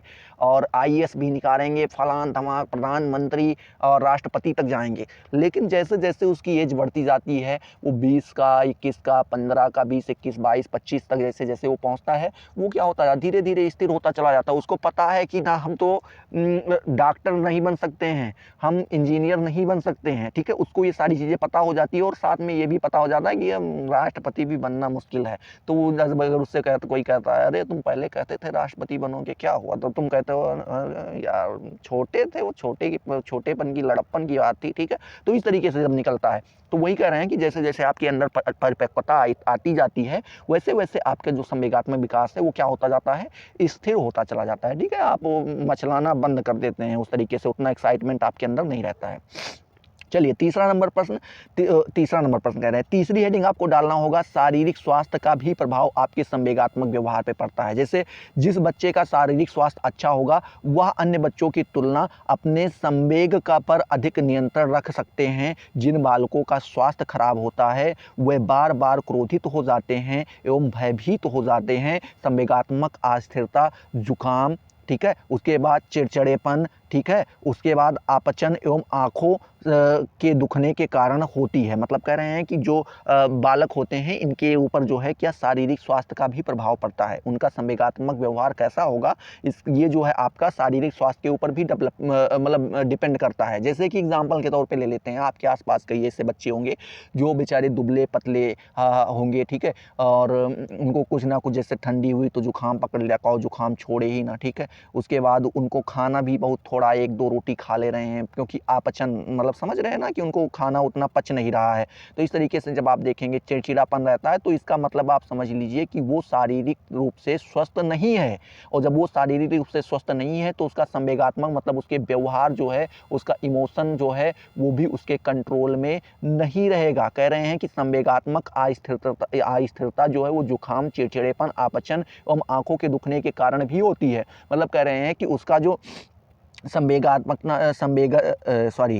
संवेगात्मक जो अस्थिरता है, ठीक है, स्थिरता आपकी तो पहले मिल जाती है आपको, आपने देखा ही। अस्थिरता जो रहती है मतलब वो स्थिर नहीं रहेगा, वो सोचेगा अरे ये काम कर रहे थे, कहो उसका काम ना हो, आंख दुखने लगी, यार हम बेकार में यहाँ पे चले आए, ये करना था वो करना था, तो वो उस तरीके से रुक नहीं पाता है। फिर जो चौथी नंबर हेडिंग आपकी आती है वो आती है बौद्धिक योग्यता। क्या आती है मेरे प्यारे दोस्त? बौद्धिक योग्यता। इसका भी प्रभाव आपके संवेगात्मक व्यवहार के ऊपर पड़ता है। जैसे हम यहाँ पे देखना चाहें तो देख सकते हैं, विभिन्न अध्ययनों से यह पता चलता है कि सामान्य बुद्धि के बच्चों के संवेगात्मक अस्थिरता कम पाई जाती है। क्या बोल रहे हैं कि जो सामान्य बुद्धि के बच्चे होते हैं उनके अंदर संवेगात्मक जो अस्थिरता होती है वो कम होती है, जबकि कुशाग्र बुद्धि के बालक के होते हैं उनमें अस्थिरता अधिक पाई जाती है। जिनकी बुद्धि तेज होती है उनके अंदर जो है अस्थिरता क्या होती है? अधिक पाई जाती है। वो ज़्यादा एक्साइटेड रहते हैं, ये करना वो करना चाहिए, ये करना चाहिए, ठीक है। अब कह रहे हैं 5वां नंबर हेडिंग आपका थकान व भूख। थकान व भूख का भी आपके संवेगात्मक व्यवहार के ऊपर प्रभाव पड़ता है। जैसे थकान व भूख भी बालक के संवेगात्मक व्यवहार को प्रभावित करती है। थकान की अवस्था में यदि बालक को संवेगात्मक परिस्थिति का सामना करना पड़ जाए तो वह शीघ्र उत्तेजित हो जाता है। मतलब कह रहे हैं कि अगर वो थका पड़ा है और उसमें जो है आपको कोई बोले कि तुमने ये नहीं किया, मैंने सुबह कहा था कि जाओ सरसों वहाँ पे चक्की पे रखाओ, जो है तेल निकलवाना था, और तुम अभी तक यहाँ पे पड़े हो और आप थक के आए हो, तो आप कहोगे अरे यार पूरा दिन बोलते रहते हो, ये है वो है, तो वो चिड़चिड़ापन आपको देखने को मिल जाएगा, ठीक है। इसी तरह भूख की अवस्था में बालक शीघ्र के क्रोधित हो जाता है। मतलब अगर किसी बालक को भूख लगी पड़ी हो, आपसे कह रहा है कि खाना दो, आपने नहीं सुना, आप किसी से बात कर रहे हैं, फिर वो आया कह रहा है कि नहीं दीदी खाना दे दो, फिर आप नहीं सुन रही हैं, फिर आप किसी से अभी बात ही कर रही हैं, मान लो कोई आपकी पड़ोस की लड़की लड़का कोई भी है जिससे आप बात कर रही हैं, अभी क्या हुआ, फिर वो चौथी बार जब वो कहेगा तो गुस्से में कहेगा कितनी बार बोल रहे हैं खाना नहीं दे पा रही हो तुम। तो इस तरीके से उसके अंदर जो है क्रोध उत्पन्न होता है भूख के कारण, ठीक है। फिर आगे बोल रहा है कि किस्टर के अनुसार, किस्टर महोदय लिखते हैं कि यदि थके हुए बालक को फलों का रस दिया जाए तो वह संवेगात्मक रूप से असंतुलित नहीं होगा। मतलब कह रहे हैं कि अगर कोई बालक है वो थक गया है तो उसको आप फलों का रस, फलों का जूस पिलाइए, अनार सेब किसी का भी पिला सकते हैं, तो उसको पिलाइए, और उससे वो क्या होगा कि उसका जो संवेगात्मक रूप है वो असंतुलित नहीं होगा, संतुलन वो बनाए रखेगा। 6 नंबर हेडिंग आपकी यहाँ पे दी गई है कि कुछ विशेष परिस्थितियाँ भी होती हैं जहाँ पर आपको जो है संवेगात्मक व्यवहार में आपको जो है प्रभाव देखने को मिलता है। जैसे कि कुछ विशेष परिस्थितियों में बालक अपना संतुलन खो देते हैं। जैसे यदि बालक को खाने अथवा नींद के समय छेड़ा जाए तो वह शीघ्र क्रोधित हो उठता है। मतलब कह रहे हैं कि कोई छोटा सा बच्चा है, वो खा रहा है, उस समय आप उसको परेशान करें, या वो सोने जा रहा है या सो रहा है तो उस समय आप परेशान करेंगे तो ज़्यादा क्रोधित हो जाएगा, ठीक है। तो उसका भी प्रभाव आपको जो है संवेगात्मक व्यवहार के ऊपर देखने को मिलता है, ठीक है। चलिए अब आगे हम देखते हैं अगला प्रश्न आपसे जो पूछा गया था। अगला प्रश्न आपसे पूछा गया था मेरे प्यारे दोस्त, क्या पूछा गया था, यहाँ पे आप देख पा रहे होंगे। अगला प्रश्न आपसे पूछा गया था कि 6 से 12 वर्ष के बालक के शारीरिक विकास को समझाइए। मतलब कह रहे हैं कि जो 6 से 12 साल के बीच के बालक होते हैं उनका शारीरिक विकास कैसे होता है ये आपको यहाँ पे बताना रहेगा।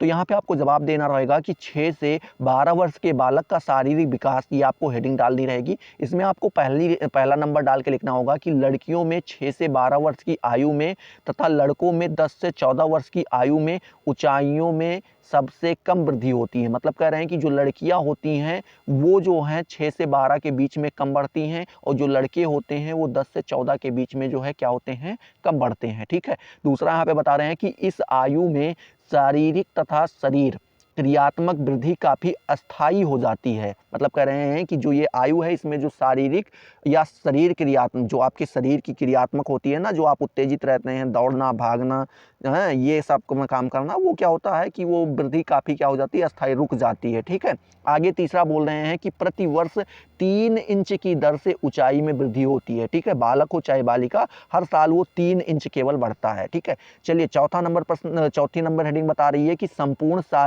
शरीर के अनुपातों में आने वाले परिवर्तन अपेक्षाकृत धीमी गति से होते हैं। मतलब कह रहे हैं कि जो संपूर्ण शरीर का जो एक अनुपात होता है कि किस अनुपात में क्या बढ़ेगा, उसमें जो है आपको काफ़ी धीमी गति देखने को मिलेगी अपेक्षाकृत। ठीक है, पांचवी हेडिंग, पांचवा पॉइंट यहाँ पे बता रहे हैं कि इस अवस्था के आरंभ से अंत तक ग्रंथियों का विकास एक समान रहता है। मतलब कह रहे हैं इस अवस्था में शुरू से लेकर के, आरंभ से लेकर के अंत तक जो ग्रंथियां होती हैं इनका विकास क्या रहता है, एक समान रहता है, एक जैसा रहता है। ठीक है, बदलाव नहीं होता है।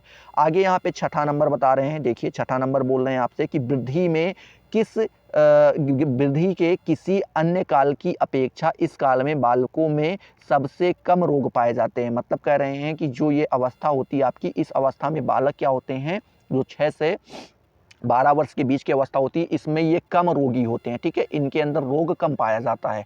सातवां पॉइंट बता रहे हैं कि 10 वर्ष की आयु तक बालक की आंखों का पूर्ण विकास हो जाता है। मतलब कह रहे हैं कि जो 10 वर्ष के बालक होते हैं उनकी आंखों का जो होता है वो क्या होता है, पूर्ण विकास हो जाता है, तथा क्रियाशीलता में वे पूर्णतः विकसित हो जाती हैं। ठीक है, मतलब कह रहे हैं कि वो पूर्ण रूप से कार्य करना, अपना काम शुरू कर देती हैं, उनमें अब कोई भी कमी नहीं रह जाती है। ठीक है, अगर उसके बाद भी कोई कमी है तो समझ लीजिए कि वो जेनेटिक है। ठीक है, इस तरीके से आप कह सकते हैं। आठवां बोल रहे हैं कि क्रिया की दृष्टि से 11 वर्ष तक की लड़कियां लड़कों से पूरे 1 वर्ष आगे रहती हैं। मतलब कह रहे हैं जो कार्य करने की क्षमता होती है वो 11 वर्ष की लड़कियां जो होती हैं वो बालक से 1 वर्ष आगे, मतलब 11 साल की लड़की जितना काम कर लेगी, ठीक है, उतना आपका 12 साल का लड़का कर पाएगा। समझ रहे हो बात को, कि 1 साल वो बड़ा है फिर भी वो उतना नहीं कर पाएगा जितना वो 11 साल की लड़की कर लेगी।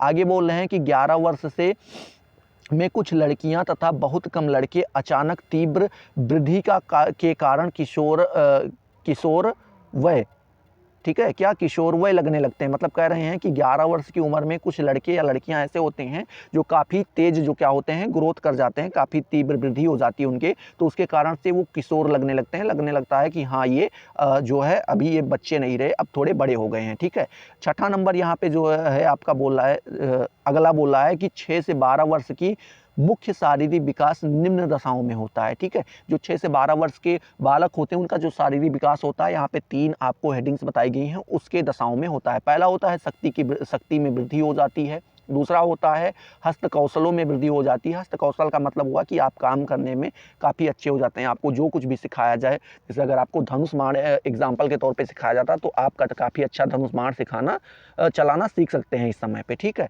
या साइकिल चलाना सीख सकते हैं, कुछ भी। उसके बाद बोल रहे हैं थकान रोधक क्षमता में वृद्धि होती है, मतलब आपको थकान बहुत कम लगेगी इस उम्र में। फिर आगे बोल रहे हैं 13 वर्ष से 18 वर्ष तक बालक का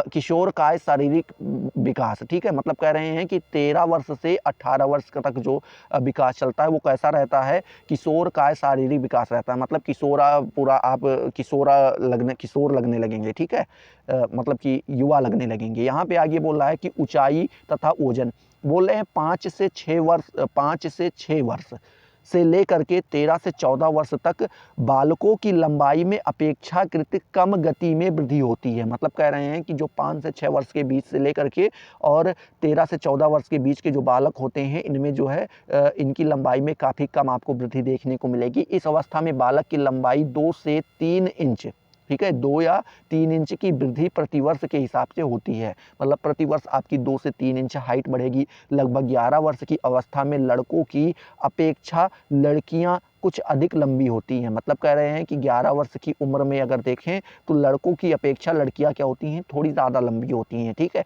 फिर आगे बोल रहा है जब तक लड़के यौन की दृष्टि से परिपक्व नहीं हो जाते हैं तब तक लड़कियों की अपेक्षा छोटे रहते हैं। मतलब कह रहे हैं कि जब तक वो क्या होते हैं कि बालक जो है वो यौन की दृष्टि से जब तक वो परिपक्व नहीं हो जाते हैं तब तक वो लड़कियों से थोड़ा छोटे ही लगते हैं। ठीक है, आगे यहाँ पे लिखा गया है कि इस अवस्था में भी प्रतिभाशाली बालक अन्य बालकों की अपेक्षा अधिक लंबे होते हैं। और कह रहे हैं इस अवस्था में आपको एक चीज़ देखने को मिलेगी कि जो बालक प्रतिभाशाली होते हैं वो क्या होते हैं कि सामान्य बालकों की अपेक्षा क्या होते हैं, काफ़ी आपको लंबे देखने को मिलेंगे। ठीक है, चलिए आगे देखते हैं। अगला प्रश्न आपका दिया गया है, चलिए थोड़ा स्पीड पकड़ते हैं चूँकि 39-40 मिनट हो चुके हैं और अभी आप जो है यहीं पर पहुंच पाए हैं। हमें लग रहा है कि 1 घंटे से ऊपर समय लगेगा। चलिए कोई दिक्कत नहीं, आपको जो है आप लोग वीडियो को पॉज करके जो कुछ भी आपको खाना पानी करना है खाना पानी कर सकते हैं, नहीं तो आप आराम से देखते रहिए, कोई दिक्कत नहीं है। चलिए अगला प्रश्न आपसे पूछा गया था कि क्रियात्मक विकास का महत्व एवं क्रम आपको बताना रहेगा। ठीक है, तो पहले आपको हेडिंग डालना होगा क्रियात्मक विकास का महत्व। ठीक है, यहाँ पे आपको लिखना होगा इंपॉर्टेंस ऑफ मोटर डेवलपमेंट के बारे में। ठीक है, चलिए दिखते हैं यहाँ पे लिखा आपको क्या देना होगा। जवाब लिखना होगा कि क्रियात्मक विकास का बालक के खेल कूद में भी महत्वपूर्ण स्थान होता है। ठीक है, जो उसके व्यक्तित्व को परोक्ष रूप से प्रभावित करता है। ठीक है, मतलब क्या कह रहे हैं, उसको सीधा डायरेक्ट प्रभावित करता है। अतः संक्षेप में क्रियात्मक विकास के महत्व को हम निम्नलिखित रूपों में जान सकते हैं। कुछ रूप यहाँ पे बताए गए हैं।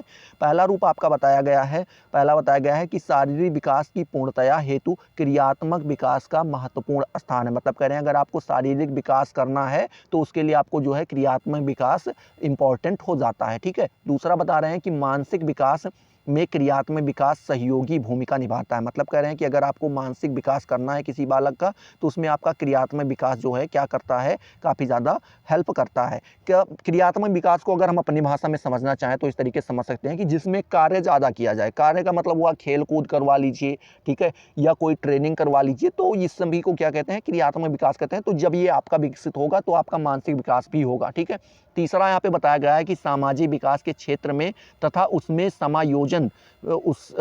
समायोजन में भी क्रियात्मक विकास का महत्वपूर्ण स्थान रहता है। कह रहे हैं कि अगर सामाजिक विकास के क्षेत्र में देखें या उसमें समायोजन आपको बनाना हो तो उसमें भी आपको जो है क्रियात्मक विकास का काफ़ी अच्छा स्थान, काफ़ी इंपॉर्टेंट वैल्यू देखने को मिलती है। चौथा बता रहे हैं कि संवेगात्मक व्यवहार के निर्धारण में भी, क्या मेरे प्यारे दोस्त, संवेगात्मक व्यवहार के निर्धारण में भी क्रियात्मक विकास की महत्वपूर्ण भूमिका होती है। कह रहे हैं कि अगर किसी भी बालक का संवेगात्मक व्यवहार का अगर आप निर्धारण करना चाहते हैं तो उसके लिए उसका क्रियात्मक विकास देखना काफ़ी आवश्यक हो जाता है। पांचवा बोल रहे हैं खेल कूद मनोरंजन एवं अमोद प्रमोद में भी इनका महत्व स्पष्ट रूप से परिलक्षित होता है। ये तो आपने देख ही लिया है, कुछ देर पहले ही बता दिया।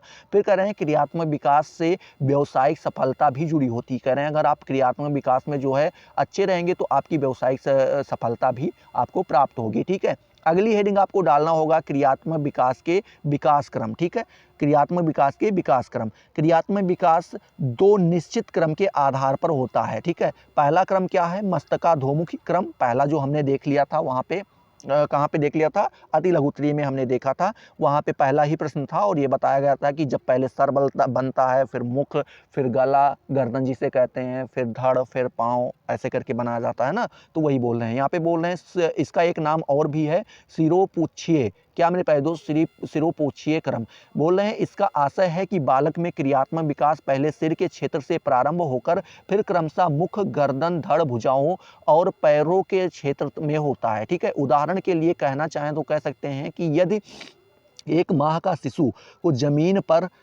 पर पेट के बल लिटा दिया जाए तो वह अपना सिर थोड़ा ऊपर उठा सकता है। मतलब कह रहे हैं 1 माह के बालक को अगर आप जमीन पे लिटाएंगे तो वो पहले अपने सर को थोड़ा बहुत उठाने का प्रयास करेगा। इसी प्रकार यदि 4 माह के शिशु को सहारा देकर बिठाया जाए तो वह अपने सिर को नियंत्रित कर लेता है। मतलब कह रहे हैं कि जब 4 माह का हो जाता है तो आप उसको अगर किसी का सहारा लेकर बिठाते हैं तो अपने सर, जो उसका सिर है उस पर वो नियंत्रण पा लेता है। ठीक है, साथ ही बता रहे हैं कि बालक क्रमशः सिर उठाना, बैठना, ठीक है, उसके बाद घिसट कर चलना, ठीक है, खड़े होना, फिर पैरों के बल पर चलना सीखता है। ठीक है, उसके बाद यहाँ पे कह रहे हैं कि अर्थात यह समस्त क्रिया क्रमशः सिर, मुख, गर्दन, धड़, पैर के क्षेत्रों में उत्पन्न होती है। मतलब कह रहे हैं इन सारी चीज़ों को देखकर हम ये कह सकते हैं कि जितनी भी क्रियाएं होती हैं वो सिर से शुरू होती हैं। सिर, मुख, गर्दन, धड़, पैर, इन सारे क्षेत्रों को जो है क्या करती हैं, डेवलप करती हैं। दूसरा जो आपका सिद्धांत था वो था निकट दूर, ठीक है, क्या निकट दूर, या इसको आप बोल सकते हैं प्रॉक्सी मोडिस्टल क्रम, ठीक है, क्या प्रॉक्सी मोडिस्टल क्रम। इसमें आप कहेंगे तो कह सकते हैं इस क्रम से तात्पर्य है कि बालक का सुषुम्ना, ठीक है, सुषुम्ना नाड़ी अथवा रीढ़ की हड्डी के पास स्थित क्षेत्रों का क्रियात्मक विकास पहले प्रारंभ होता है। मतलब कह रहे हैं कि अगर इसमें आप देखें तो इसमें कह सकते हैं कोई भी बालक है तो उसके रीढ़ की हड्डी के जो क्षेत्र होते हैं, आसपास के क्षेत्र होते हैं, वो पहले डेवलप होते हैं, ठीक है। उदाहरण के लिए बालक अपने कांधों पर नियंत्रण करना सीखता है। मतलब कह रहे हैं कि पहले अगर एग्जाम्पल के तौर पे देखना चाहें तो वो कह सकते हैं कि पहले वो क्या करता है, बालक अपने कांधों पर नियंत्रण करना सीखता है, फिर कोहनियों पर, तथा अंत में कलाई और उंगलियों पर नियंत्रण करना सीखता है, ठीक है। फिर आगे कहते हैं बालकों में होने वाला समस्त प्रकार का क्रियात्मक विकास उसकी एक निश्चित आयु एवं अनुभव द्वारा ही होता है। इसीलिए व्यक्ति का संपूर्ण क्रियात्मक विकास होने के समय लगता है, ठीक है। मतलब कह रहे हैं कि संपूर्ण विकास होने में क्या होता है, काफ़ी ज़्यादा टाइम लगता है। फिर कह रहे हैं उदाहरण के लिए 1 माह की क्या मेरे प्यारे दोस्त यहाँ पे बोल रहे हैं 1 माह की अवस्था में बालक अंगूठा चूसने लग जाता है, ठीक है। फिर कह रहे हैं 4 माह की अवस्था में वह चीज़ों को पकड़ने लगता है, और 8 माह की अवस्था में वह कई चीज़ों में से पसंद की वस्तुओं को चुनने लग जाता है, ठीक है। तो इस प्रकार से आपको जो है ये आपके जो है क्या थे मेरे प्यारे दोस्त, ये क्रियात्मक विकास क्रम के 2 क्रम थे, ठीक है। चलिए अगला प्रश्न आपसे पूछा गया है। अगला प्रश्न क्या पूछा गया मेरे प्यारे दोस्त, अगला प्रश्न आपसे पूछा गया है भाषा विकास को प्रभावित करने वाले तत्व को आपको यहाँ पे बताना होगा कि भाषा विकास को कौन से ऐसे तत्व हैं जो प्रभावित करते हैं। तो इसका पहले आपको हेडिंग डालना होगा भाषा विकास को प्रभावित करने वाले तत्व, ठीक है। इसमें आपको लिखना होगा कि सभी बच्चों के भाषा विकास की गति एक जैसी नहीं होती है, ठीक है। जो आपका लैंग्वेज डेवलपमेंट होता है मेरे प्यारे दोस्त, ये एक जैसी सभी बालकों का नहीं होता है, सबका अलग अलग होता है। किसी बच्चे को बोलना जल्दी आता है और किसी बच्चे को देर से समझ आता है, ठीक है। यह अंतर विभिन्न कारणों के कारण से उत्पन्न होता है। मतलब कह रहे हैं कि जो ये बालक होते हैं जो कुछ देर में बोलना सीखते हैं और कुछ जल्दी बोलना सीख जाते हैं, ये जो अंतर आपको देखने को मिलता है इसके कुछ कारण है। पहला कारण ये है कि शारीरिक स्वास्थ्य, ठीक है। यदि बच्चा स्वस्थ रहता है तो उसके भाषा विकास का क्रम ठीक रहता है। मतलब कह रहे हैं कि अगर बच्चा स्वस्थ है तो उसका जो भाषा विकास का क्रम है वो ठीक रहेगा, मतलब सही से आराम से चलेगा, उसमें कोई दिक्कत नहीं होगी। शारीरिक परेशानियां यदि बच्चे में होती हैं तो भाषा विकास देर से होती है। मतलब कह रहे हैं अगर उसको जो है कोई ना कोई दिक्कत रहती है, कोई बीमारी रहती है, उसका स्वास्थ्य नहीं अच्छा रहता है, तो उसकी जो है उसका जो भाषा विकास होगा वो देर से होगा। आगे लिखते हैं कि बच्चा शुद्ध उच्चारण नहीं कर पाता है और साथ ही वो सही से शुद्ध उच्चारण नहीं कर पाता है, प्रोनाउंसिएशन अच्छे से नहीं कर पाता है। दूसरा कारण ये बताते हैं कि आर्थिक सामाजिक स्तर, वे बच्चे जिन्हें उच्च आर्थिक सामाजिक स्तर का वातावरण प्राप्त होता है उनका भाषा विकास निम्न आर्थिक सामाजिक स्तर वातावरण बच्चे की अपेक्षा अधिक अच्छा होता है। एग्जाम्पल के तौर पे यहाँ पे जो है देखते हैं, लेकिन अभी देख ले रहे हैं। उच्च स्तर के बच्चों को सभ्य शिष्ट वातावरण मिलने से उनके शब्द भंडार शिष्टाचार के शब्द अधिक होते हैं, भाषा ज्ञान शीघ्र विकसित होता है। मतलब कह रहे हैं यहाँ पे कि जो बालक क्या होते हैं उच्च आर्थिक स्तर के होते हैं या उच्च सामाजिक स्तर के होते हैं, उनमें क्या होता है मेरे प्यारे दोस्त, उनमें जो है उनके अंदर जो है शब्द अच्छे आ जाते हैं, शिष्टाचार के शब्द अच्छे आ जाते हैं। मान लीजिए आपके घर में कोई बालक पल रहा होगा तो आप देख तो आप देखते होंगे कि आपके घर वाले जैसी भाषा का प्रयोग करते हैं, ठीक उसी प्रकार की भाषा का प्रयोग वो भी करेगा। और साथ में ही आप अपने गांव में पड़ोस में देखेंगे तो कोई बच्चा ऐसा भी होगा जो अपशब्दों का प्रयोग करता होगा, क्योंकि उनके घर वाले करते हैं तो उसका प्रभाव उसके ऊपर वो पड़ रहा है, ठीक है।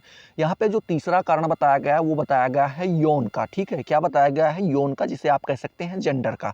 जैसे यहाँ पे बोल रहे हैं लड़कियां प्रत्येक उम्र में लड़कों से जल्दी बोलना सीखती हैं। मतलब कह रहे हैं कि कोई भी उम्र हो, ठीक है, उसमें जो है लड़कियां जल्दी बोलना सीख जाती हैं, लड़के देर में बोल पाते हैं।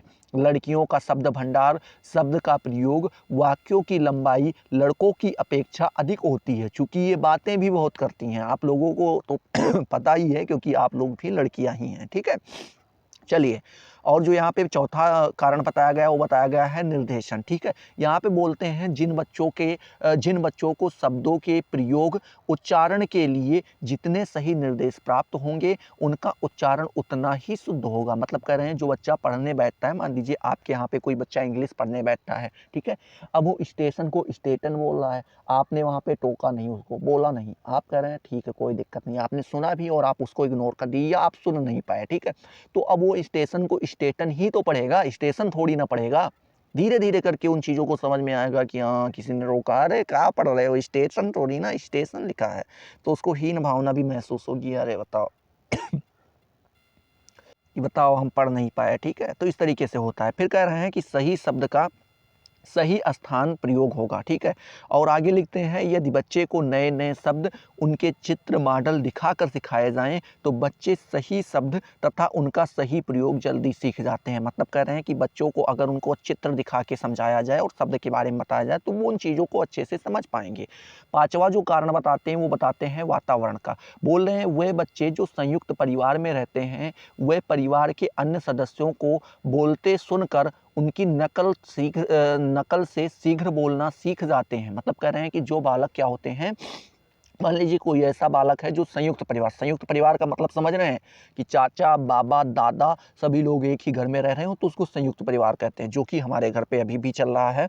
तो वहाँ के बच्चे जो होते हैं वो क्या होते हैं कि धीरे धीरे करके, जैसे मेरे घर पे एक छोटा बच्चा था, चूँकि वो बड़ा हो गया 9-10 साल का हो गया, तो मैं पहले यही सोचता था कि बताओ इसके साथ का एक लड़का वो भी पड़ोस का है, वो नहीं चल रहा है, वो नहीं बोल रहा है, ये कैसे बोल पा रहा है। तो धीरे धीरे जब हमने इन चीज़ों को पढ़ा, देखा, समझा तो हमें भी पता चला कि चलिए ये तो जो है परिवार का या वातावरण का प्रभाव होता है, ठीक है। फिर बोल रहे हैं एकाकी परिवार में यह समस्या आती है कि अतः माता पिता को बच्चों से बात करनी चाहिए, ठीक है। उसे पड़ोस के बच्चों के साथ खेलने दे ताकि उसका सही विकास हो सके। यहाँ पे कह रहे हैं कि मान लीजिए कोई एकाकी का परिवार का मतलब ये हुआ माता पिता वो बच्चा, या माता पिता और उसके जो है एक आध चाचा रह रहे हों इस तरीके से, या बुआ रह रही हों, तो इस तरीके से 3-4 आदमी का परिवार है। तो अब सोचो माता पिता दोनों नौकरी चले गए, पिता नौकरी चला गया, माता काम कर रही है। अब उससे बच्चे से कौन बोलेगा। संयुक्त परिवार में तो कोई कहो चाचा आए उठा ले, और बेटा क्या हाल है, सब कुछ बातचीत चल रही है, दादाजी आए और भाई लो तुम्हारे लिए ये लेकर के आए वो लेकर के आए, तो कोई ना कोई तो उससे दिन भर में बात करता रहता है। तो इस कारण से वो जल्दी सीख जाते हैं, और जो एकाकी परिवार के बच्चे होते हैं वो देर में बोलना सीख पाते हैं। तो उसके लिए आपको ये करना होगा कि पड़ोस के जो बच्चे होते हैं उनके साथ अपने बच्चों को खेलने दे ताकि उनका विकास अच्छे से हो सके। छठा जो आपको जो है कारण देखने को मिलता है वो परिपक्वता का देखने को मिलता है। इसमें बोल रहे हैं बोलने का संबंध शरीर के विभिन्न अंगों से है, ठीक है। मतलब कह रहे हैं कि जो शरीर बोलने का संबंध है वो विभिन्न अंग जैसे कि ओंठ से भी है, दांत जीभ से भी है, फेफड़े से भी है, श्वास तंत्र आदि से इनका संबंध है, ठीक है। फिर बोल रहे हैं बोलने के यह सहायक अंग जितने अधिक परिपक्व होंगे बालक का भाषा विकास उतनी ही गति से होगा। मतलब कह रहे हैं कि बोलने के जितने अंग जितने अच्छे से परिपक्व होंगे उतना ही जल्दी क्या होगा, आपका भाषा विकास उस बालक का हो पाएगा, ठीक है। इसका प्रभाव हमें देखने को मिलता है। चलिए अगला प्रश्न देखते हैं। अगला प्रश्न आपसे पूछ रहा है कि बाल्यावस्था के संवेगात्मक विकास को समझाइए। क्या पूछ रहा है कि बाल्यावस्था में जो संवेगात्मक विकास है उसको आपको समझाना है। तो आपको हेडिंग डालना होगा बाल्यावस्था में संवेगात्मक विकास। यहाँ पे आपको लिखना होगा कि संवेगी, क्या मेरे प्यारे दोस्त, संवेगिक विकास की दृष्टि से बाल्यावस्था में संवेगों की अभिव्यक्ति में सामाजिकता का भाव दिखता है, ठीक है। क्या दिखता है, सामाजिकता का भाव दिखता है। बालक संवेगों की अभिव्यक्ति पर नियंत्रण करने लगता है। मतलब कह रहे हैं कि जो संवेग होते हैं, मतलब किसी के सामने रोएगा नहीं, सोचेगा इनके सामने रोएगा नहीं, ठीक है। हंसेगा नहीं खुल के, क्योंकि सोचेगा अभी वो कहेंगे क्या हंस रहे हो, ये है वो है, तो वो थोड़ा जो है अपने आप पे नियंत्रण पाने लगता है।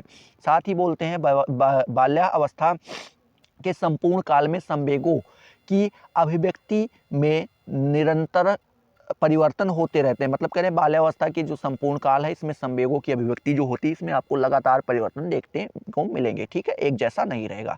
हरलाख महोदय ने कहा भी है कि बाल्यावस्था के सामान्य संवेगात्मक प्रतिरूप हैं। क्या है मेरे प्यारे दोस्त, प्रतिरूप हैं भय, चिंता, व्यर्थ व्यग्रता, ठीक है, कुंठा, ईर्ष्या, जिज्ञासा, स्नेह, प्रफुल्लता। ठीक है, आगे बोलते हैं कि बाल्यावस्था संवेगी परिवर्तनों की अवस्था है। फिर यहाँ पे बोल रहे हैं जो बाल्य अवस्था है वो क्या है, संवेगी परिवर्तनों की अपेक्षा है। इसमें संवेग आपको परिवर्तित होते दिखाई पड़ेंगे, डर थोड़ा दूर होगा, ईर्ष्या की भावना हो सकता है उत्पन्न हो, कुछ लोगों के अंदर खत्म होती है, जिज्ञासा बढ़ जाती है, कुछ लोगों की नहीं बढ़ती है। ठीक है, इस तरीके से। फिर आगे कह रहे हैं इस अवस्था में निम्नलिखित विशेषताएं होती हैं। कौन कौन सी? तो पहली विशेषता आपको यहाँ पे देखने को मिलेगी कि संवेगों की उग्रता में कमी आती है। क्या होती है मेरे प्यारे दोस्त? संवेगों की उग्रता में कमी आती है। संवेगों की उग्रता में कमी बाल्य अवस्था में आती है। सामाजिककरण के कारण संवेगों की अभिव्यक्ति बालक शिष्टता पूर्वक करता है। ठीक है, यहाँ पे कह रहे हैं मेरे प्यारे दोस्त, ठंडी में यही होता है कि जब थोड़ी देर बोल लो फिर उसके बाद जो है खांसी आने लगती है। थोड़ा तबीयत भी वैसी गड़बड़ थी लेकिन ठीक है। हाँ, यहाँ पे दूसरा जो दिया गया है ईर्ष्या के बारे में दिया गया है। बोल रहे हैं इस उम्र में लड़के व लड़कियां दोनों में ईर्ष्या की भावना देखी जाती है। ठीक है, सभी एक दूसरे को चिढ़ाते हैं, ठीक है, झूठे आरोप लगाते हैं, तिरस्कार व निंदा करते हैं। ये आपको नॉर्मली देखने को मिल जाएगा। फिर कह रहे हैं निराशा, परिवार विद्यालय में अनुशासन होने के कारण बाल्यावस्था में निराशा की भावना पैदा होती है।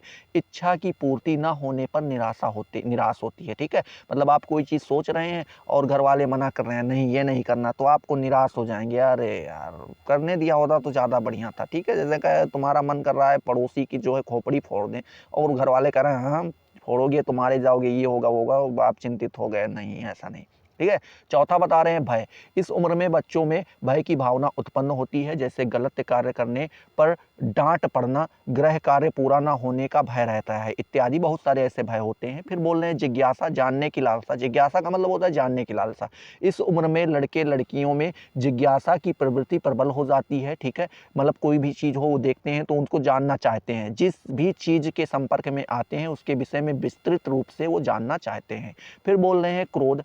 इस उम्र में निराशा ही क्रोध का कारण है। जब आप निराश हो जाएंगे किसी चीज़ से कि हाँ पड़ोसी खोपड़ी नहीं फोड़ पाए, तो आप क्रोधित होंगे। ठीक है, इच्छा अधिक होती है, उत्पन्न होने पर या यदि पूर्ति नहीं होती है तो क्रोधित हो जाते हैं। मतलब कह रहे हैं इच्छाएं तो अनंत होती हैं, कहीं पड़ोसी का मन सर फोड़ने का मन कर रहा है, कहीं किसी का जो है बैग चुराने का मन कर रहा है, और आपकी इच्छाएं जब पूरी नहीं हो रही हैं तो आप क्रोधित होंगे। ठीक है, चलिए ये तो हमने जो है नेगेटिव चीज़ें बताई हैं। पॉजिटिव भी होती हैं कि आपने चाहा कि जो है आप लंदन पढ़ने जाएं, लेकिन घर वालों का जो है बजट नहीं मान रहा है, वो कहाँ से भेज दें आपको लंदन, तो आप निराश हो गए और क्रोध आएगा। हाँ, कहे थे, जैसे यहाँ पे हमारे यहाँ पे कहते हैं, जो अगर हम देसी बात हम कहन रहा हुआ पढ़ाई दिया हो तो फिर हम ही कह डारित, तो ई कह डारित काहे नहीं कह पाओ भैया, काहे तू हियो तो कह सकत रहो, जरूरी है तू लंदन जाए के ये चीज़ करो। ठीक है, तो यहाँ ये सारी चीज़ जो है क्या होती है कि हमको देखने को मिलती हैं। तीसरा बोल रहे हैं स्नेह की भावना। स्नेह की भावना प्रबल होती है,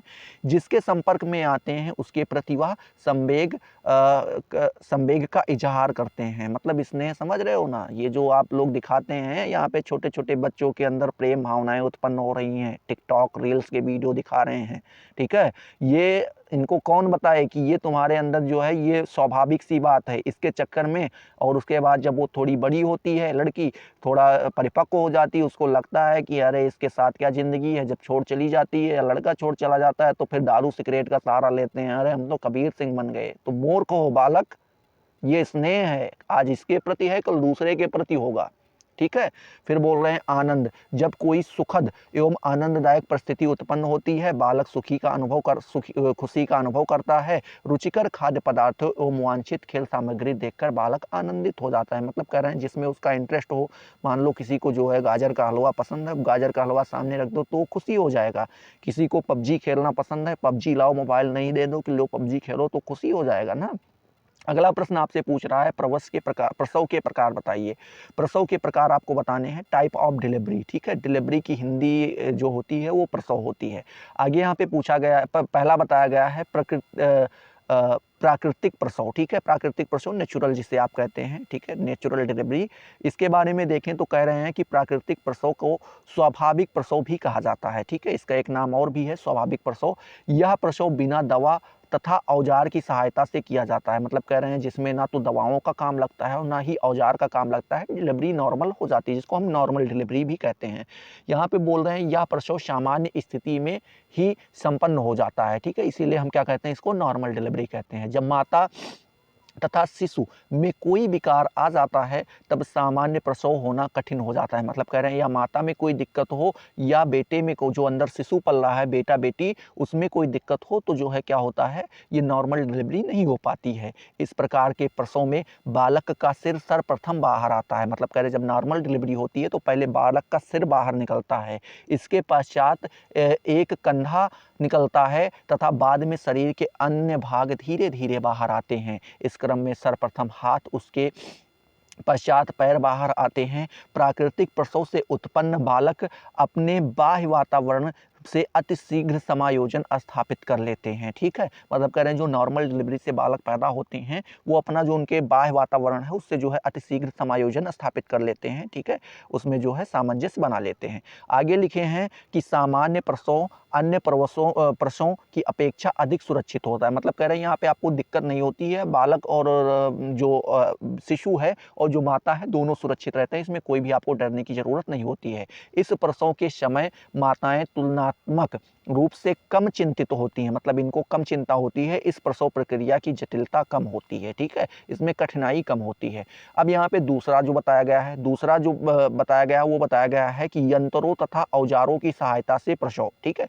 क्या होता है कि हम यंत्र और औजारों की सहायता से डिलीवरी करवाते हैं, इसे इंट्रूमेंटल प्रसव भी कहा जाता है, इंट्रूमेंटल डिलीवरी भी कहा जाता है। जब शिशु का आकार बढ़ जाता है, ठीक है, मतलब पेट में ही क्या हुआ कि उसका आकार बढ़ गया, जब माता के शरीर के स्वाभाविक रूप से बाहर नहीं निकाल पाता है। मतलब कह रहे हैं कि जब क्या होता है कि माता का शरीर उस बालक को जन्म नहीं दे पाता है तो उसका विकास अधिक हो जाता है, तो उसे औजारों की सहायता से माता के जनन अंगों से निकाला जाता है, ठीक है। इसके लिए औजारों से प्रसव मार्ग को चौड़ा किया जाता है तथा औजारों की सहायता से शिशु को बाहर निकाला जाता है। कई बार ऐसा भी होता है कि गर्भाशय की स्थिति सामान्य प्रसव योग्य नहीं होती है। मतलब कह रहे हैं कि जो गर्भाशय की स्थिति होती है वो सामान्य प्रसव योग्य नहीं होती है, अथवा गर्भाशय में संकुचन की गति मंद हो जाती है, तब शिशु के जीवन के लिए खतरा उत्पन्न हो जाता है, ठीक है। मतलब जब वो काफ़ी बढ़ जाता है तो उतना जगह थोड़ी ना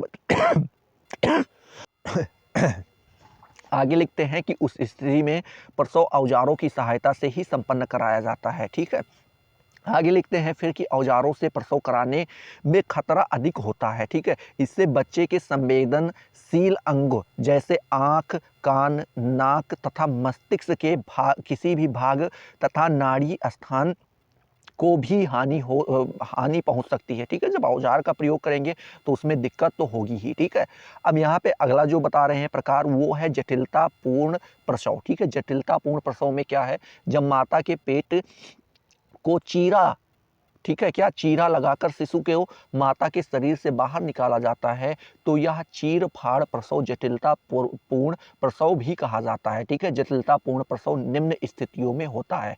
पहला क्या होता है, शिशु का आड़ा होना, ठीक है, क्या शिशु का आड़ा होना। जब गर्भाशय में शिशु की स्थिति आड़ी होती है और प्रसव पीड़ा भी प्रारंभ हो जाती है तो ऐसी स्थिति में औजार की सहायता से शिशु को बाहर निकाला जाता है तथा जटिलता पूर्वक ऑपरेशन किया जाता है। दूसरा बता रहे हैं शिशु का उल्टा होना। जब गर्भ में शिशु की स्थिति उल्टी हो जाती है, अर्थात सिर गर्भाशय के ऊपर हो जाता है और शरीर के नीचे भाग को श्रोणि गुहा, ठीक है, क्या श्रोणि गुहा में होता है, तब इस स्थिति में प्रसव वेदना शुरू हो जाती है। ऐसी स्थिति में निचला भाग पहले बाहर आता है और फिर बाद में बाहर आता है, ठीक है। मतलब जो कुछ बचा शरीर होता है वो बाद में बाहर आता है। आगे यहाँ पे लिखते हैं कि सामान्य तौर पर, क्या मेरे प्यारे दोस्त, सामान्य तौर पर प्रसव में औजारों का प्रयोग करना आवश्यक हो जाता है अथवा पेट के ऑपरेशन द्वारा शिशु को बाहर निकाला जाता है। तीसरा कारण बताते हैं शिशु का आकार बड़ा होना। जब शिशु का आकार सामान्य से अधिक बड़ा हो जाता है और सामान्य प्रसव करना संभव नहीं होता है तो उसे जटिलतापूर्वक ऑपरेशन के द्वारा माता के शरीर से पृथक किया जाता है। पृथक का मतलब होता है अलग किया जाता है, ठीक है। चौथा कारण बताते हैं शिशु का गर्भ में परेशान तथा विचलित होना। कई बार माता उच्च रक्तचाप की मरीज होती है, मतलब ब्लड प्रेशर की बीमारी, ठीक है, बीपी की बीमारी होती है, जिसको हाई ब्लड प्रेशर हो जाता है। और शिशु का माता के शरीर में दम घुटने लगता है, वह अधिक बेचैन हो जाता है। ऐसी स्थिति में जटिलता पूर्वक ऑपरेशन करके शिशु को माता के जनन अंगों से बाहर निकाला जाता है, ठीक है। पांचवा बता रहे हैं कि शिशु की गर्भ में मृत्यु हो जाना। जब शिशु किसी कारणवश माता के गर्भ में ही मृत्यु हो जाती है और इससे माता के जीवन को खतरा उत्पन्न हो जाता है, ऐसी स्थिति में जटिलता पूर्वक ऑपरेशन करके शिशु को बाहर निकाला जाता है। पांचवा कारण छठा बताते हैं यहाँ पे कि शिशु का गर्भ में अधिक समय लेना या प्रसव पीड़ा का अभाव, मतलब कह रहे हैं कि प्रसव पीड़ा नहीं हो रही है जन्म वाली, ठीक है, और उसके बाद वो ज़्यादा समय से पेट में है, तो शिशु का समय हो जाने पर माता के गर्भ से बाहर ना होना, प्रसव पीड़ा का अभाव होना है, ठीक है। फिर बोल रहे हैं यहाँ पे कि ऐसी स्थिति में जटिलता पूर्वक ऑपरेशन किए जाते हैं। प्रसव पीड़ा के अभाव में सामान्य प्रसव की संभावना नगण्य हो जाती है, इसलिए ऑपरेशन करके ही शिशु एवं माता के जीवन की रक्षा की जाती है, ठीक है। चलिए आगे देखते हैं, अगला प्रश्न यहाँ पे बताया गया है आपसे, ठीक है। अगला प्रश्न आपसे यहाँ से बताया गया, ये जो है आपका आखिरी प्रश्न रहेगा, ठीक है। इसको भी पूरा नहीं करेंगे क्योंकि समय जो है 1 घंटा 4 मिनट हो चुका है और आप लोग भी जो है काफ़ी परेशान हो रहे होंगे। तो इसको क्या करते हैं कि इस वीडियो को इस प्रश्न के बाद यहीं पे हम समाप्त करेंगे, या अगर आप चाहें तो हम मोटी मोटा यहाँ पे दिखा सकते हैं। जैसे यहाँ पे आप बोल रहे हैं कि गर्भ अवस्था में प्रथम 5 माह के लक्षण आपको यहाँ पे बताने रहेंगे। तो पहला हो जाता है जी मचलाना, ठीक है, तथा वमन। इंपॉर्टेंट आपके लिए हेडिंग्स होती हैं, ठीक है। यहाँ पे बोल रहे हैं कि स्तनों के आकार में परिवर्तन देखने को हमें मिल जाता है, ठीक है।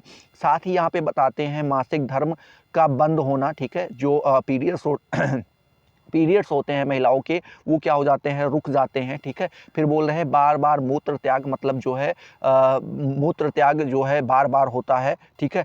पेट का बढ़ना, पेट बढ़ने लगता है, ठीक है। ये सारी चीज़ें जो हैं 5 माह के लक्षण हो जाते हैं। साथ ही और देखें यहाँ पे तो हम देख सकते हैं कि यहाँ पे कह रहे हैं कि भ्रूण की सक्रियता हमें देखने को मिल जाती है, ठीक है। अब उसके बाद यहाँ पे बोल रहे हैं कि आगे अगर देखें तो संकेत, यहाँ के कुछ संकेत भी बताए गए हैं कि गर्भावस्था के विभिन्न संकेत अनुभवी डॉक्टर के परीक्षण से देख सकते हैं, ठीक है। मतलब कुछ अनुभवी डॉक्टर होते हैं, वो अपने अनुभव के अनुसार बता देते हैं, ठीक है। बोल रहे हैं गर्भाशय में परिवर्तन के कारण उत्पन्न होने वाले संकेत, ठीक है। फिर आगे यहाँ पे बोल रहे हैं कि स्तनों के परिवर्तन तथा त्वचा के परिवर्तन से उत्पन्न संकेत। यहाँ पे कह रहे हैं कि स्तनों में आपको परिवर्तन देखने को मिलेगा, त्वचा में परिवर्तन देखने को मिलेगा, उससे भी एक्सरे द्वारा भ्रूण की उपस्थिति, क्या मेरे पास दोस्त, एक्सरे द्वारा भ्रूण की उपस्थिति की जानकारी जो है हमें दी जाती है, ठीक है। उसके द्वारा भी हम बात कर लेते हैं। फिर यहाँ पे बोल रहे हैं भ्रूण की उपस्थिति में उत्पन्न होने वाले संकेत, ये भी जो है एक वहाँ पे संकेत के कारण बन जाते हैं। फिर अगला प्रश्न आपसे पूछा गया है कि नवजात काल के बारे में बताइए। क्या बताना है आपको, नवजात काल के बारे में बताना है। तो नवजात काल यहाँ पे आपको हेडिंग डालना रहेगा, यहाँ पे आप पढ़ सकते हैं, ये सब कुछ दिया हुआ है। फिर बोल रहे हैं यहाँ पे, ठीक है। अब आगे देखते हैं, अगला प्रश्न आपसे यहाँ से मोस्ट इंपॉर्टेंट क्वेश्चन आपका ये है यहाँ पे कि वृद्धि और विकास में आपको यहाँ पे अंतर बताना रहेगा। आप यहाँ पे देख पा रहे होंगे वृद्धि और विकास में अंतर, यहाँ पे वृद्धि बताया गया है, यहाँ पे विकास बताया गया है। वृद्धि में बताया गया है वृद्धि गर्भावस्था को लेकर लेकर प्रौढ़ावस्था तक चलती है, और वृद्धि यहाँ पे जो विकास होता है वो गर्भाधान से लेकर के जीवन पर्यंत तक चलता रहता है, जीवन भर चलता रहता है। दूसरा बताया गया है वृद्धि में होने वाले परिवर्तन शारीरिक होते हैं और विकास में होने वाले परिवर्तन शारीरिक के साथ साथ मानसिक भी होते हैं, सामाजिक भी होते हैं और संवेगात्मक भी होते हैं, ठीक है। तो यहाँ पे प्राणी में वृद्धि बाद में होती है और विकास पहले होते हैं, ठीक है। तो इस प्रकार से आप यहाँ पे 10 अंतर यहाँ पे आप देख सकते हैं। और जैसे ही ये खत्म होगा आपका यहाँ पे दीर्घ उत्तरीय प्रश्न भी शुरू हो जाएगा।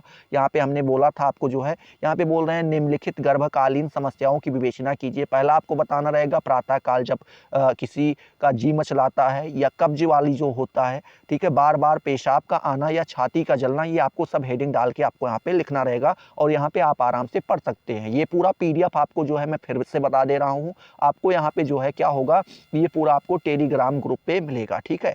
चलिए, अगर आपको नहीं मिल रहा है तो डिस्क्रिप्शन में लिंक दी हुई है, आप वहाँ से भी जा सकते हैं। तो वहाँ पे अभी आपको कारण बताया गया, फिर निदान, इससे आप जो है निदान कैसे पाएंगे, इसका जो है निदान क्या होगा, बचाएं कैसे, तो ये सारी चीज़ें आपको यहाँ पे दी जाएंगी।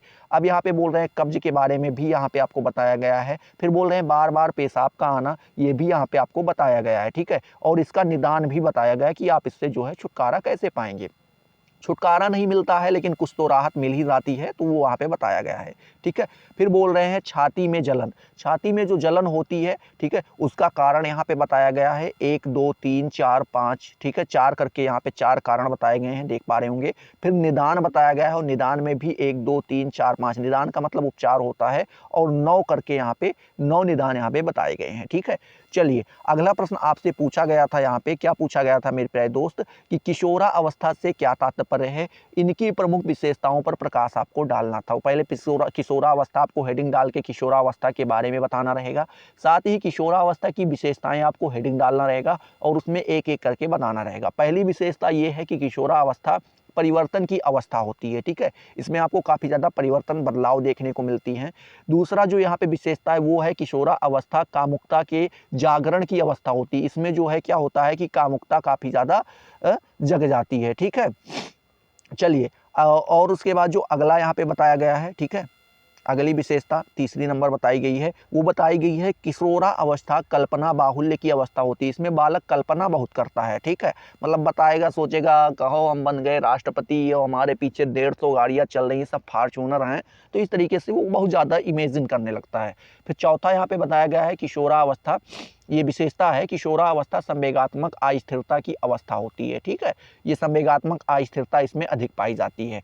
पांचवा यहाँ पे बताया गया है किशोरा अवस्था समस्या बाहुल्य की अवस्था होती है, मतलब कह रहे हैं इसमें समस्याएं बहुत होती हैं, ये भी आपको यहाँ पे बताया गया है, ठीक है। और समस्याएं के भी प्रकार बताए गए, निजी समस्याएं, सामाजिक संबंधों की समस्याएं, विषम लिंगी संबंधों की समस्याएं, ठीक है, इस प्रकार से ये सारी चीज़ें जो है यहाँ पे आप आराम से पढ़ सकते हैं। काफ़ी बड़ा बड़ा जो है ये दिया गया है, लेकिन आपको हेडिंग्स देखना रहेगा और हेडिंग के अंदर देख लीजिए क्या क्या चीज़ें बताई गई हैं, यहाँ पे भी आप देख सकते हैं, ठीक है, ये उसी का उत्तर है। फिर अगला प्रश्न जो आपसे पूछा गया था, अगला प्रश्न यहाँ पे थोड़ा जल्दी किए दे रहे हैं, आपको ये पढ़ना ही होगा, क्या किया जाए। फिर अगला प्रश्न पूछा गया था कि प्रौढ़ावस्था में होने वाले परिवर्तन के बारे में बताइए। पहला यहाँ पे प्रौढ़ावस्था में होने वाले परिवर्तन हेडिंग डालनी रहेगी, यहाँ पे बता सकते हैं कई परिवर्तन होते हैं। पहला तो शारीरिक परिवर्तन होता है, ठीक है, शारीरिक परिवर्तन में क्या क्या होता है ये सारी चीज़ें आप बता सकते हैं, यहाँ पे कई सारे बताए गए हैं, ठीक है। उसके बाद आपको यहाँ पे जो दूसरा बताना रहेगा, दूसरा यहाँ पे दिया गया है यौन संबंधी परिवर्तन, ठीक है, क्या होते हैं यौन संबंधी परिवर्तन भी आपको देखने को मिलते हैं, जैसे कि दाढ़ी मूंछ बालक के आ जाते हैं, लड़कियां की नहीं आती हैं, ठीक है, इस तरीके से। फिर कह रहे हैं कि यहाँ पे सामाजिक परिवर्तन भी आपको देखने को मिलेंगे। चौथा परिवर्तन जो है वो रुचियों में परिवर्तन भी देखने को मिलता है कि इंटरेस्ट अपना अलग अलग हो जाता है, ठीक है, वो भी आपको यहाँ पे देखने को मिलता है। अगला प्रश्न आपसे पूछा गया था कि भाषा दोष क्या है, क्या पूछा गया था प्रश्न मेरे प्यारे दोस्त, भाषा दोष क्या है और भाषा दोष के प्रकार बताने थे, तो भाषा दोष आपको हेडिंग निकालना होगा और ये सारी चीज़ें आपको यहाँ पे पढ़ डालनी होगी, ठीक है, भाषा दोष के बारे में। फिर यहाँ पे जो है कुछ प्रकार बताए गए हैं इसके, ठीक है, भाषा दोष के प्रकार यहाँ पे बताए गए हैं। तो पहला बताया गया है भ्रष्ट उच्चारण, ठीक है, रा को ला लोग उच्चारित करते हैं, शा को शा नहीं सही से कह पाते हैं, ये बहुत सारे चीज़ होते हैं, यहाँ पे कारण भी बताए गए हैं आपको, ठीक है। फिर उसके बाद यहाँ पे दूसरा बता रहे हैं अस्पष्ट उच्चारण, ठीक है, मतलब सही रूप से किसी चीज़ को बोल नहीं पाते हैं, उसका भी कारण यहाँ पे आपको बताया गया है, ठीक है। फिर वहाँ पे बोल रहे हैं तुतलाना, तीसरा चीज़ है तुतलाना, इसके बारे में भी यहाँ पे बताया गया, जैसे पानी दे दो, ठीक है, इस तरीके से जब बोलता है कोई तो उसको तुतलाना कहा जाता है। साथ ही साथ इसका भी कारण बताया गया है कि तुतलाता क्यों है व्यक्ति, यहाँ पे आप देख पा रहे होंगे, ये कारण करके एक हेडिंग दी गई है, ठीक है। साथ ही साथ बात करें, एक चौथी हेडिंग यहाँ पे बताई गई है हकलाना, क्या बताया गया है हकलाना, इसका भी कारण आपको यहाँ पे दिया गया है कि बालक हकलाता क्यों है कोई भी बालक, और इसी प्रकार से आपका जो है वो समाप्त होता है। अगला प्रश्न जो है आपका यहाँ पे दिया गया है, अगला प्रश्न क्या दिया गया है मेरे प्यारे दोस्त, अगला प्रश्न आपका दिया गया है शैशवावस्था में होने वाले क्रियात्मक विकास को आपको समझाना है, तो आपको होने वाले जो क्रियात्मक विकास हैं उसके बारे में बताना रहेगा। पहला क्या है, सामान्य क्रिया आपको वहाँ पे देखने को मिलती है। दूसरा यहाँ पे जो है आपको, यहाँ पे आ जाते हैं, दूसरा आपको विशिष्ट क्रियाएं देखने को मिलेगी। तीसरी सहज क्रिया, पहला फिर यहाँ पे आ गया सहज क्रियाएं। विशिष्ट क्रियाओं के अंतर्गत दो प्रकार की क्रियाएं होती हैं, सहज क्रियाएं, ठीक है, और सहज क्रियाओं के अंतर्गत भी कई सारी क्रियाएं होती हैं। आंखों की पुतलियों की सहज क्रिया, पाँव के तलवे की सहज क्रिया, ठीक है। उसके बाद तीसरा मांसपेशियों की सहज क्रिया, चौथा चूसने की सहज प्रक्रिया, ठीक है, जैसे अंगूठे वगैरह होता है ना, उंगलियां ये बच्चे चूसने लगते हैं उस तरीके से। दूसरा यहाँ पे बताया गया है सामान्यीकृत अनुक्रिया, ठीक है, सामान्यीकृत अनुक्रिया। तो इस प्रकार से आपका जो है ये क्या होता है, यहाँ पे समाप्त हो जाता है। तो आई होप ये सारी चीज़ें आपको क्लियर हुई होंगी। अगर क्लियर हुई तो फटाफट वीडियो को लाइक करो, अपने दोस्तों के साथ शेयर करो। फिर अगर आपने चैनल को सब्सक्राइब नहीं किया तो सब्सक्राइब करके बेल वाले आइकन को जरूर प्रेस कर दो, जिससे आपको सारी नोटिफिकेशन मिलती रहें और आप उनसे लगातार लाभान्वित होते रहें। तो चलिए अगले वीडियो में मिलते हैं नए जोश नए टॉपिक के साथ। तब तक के लिए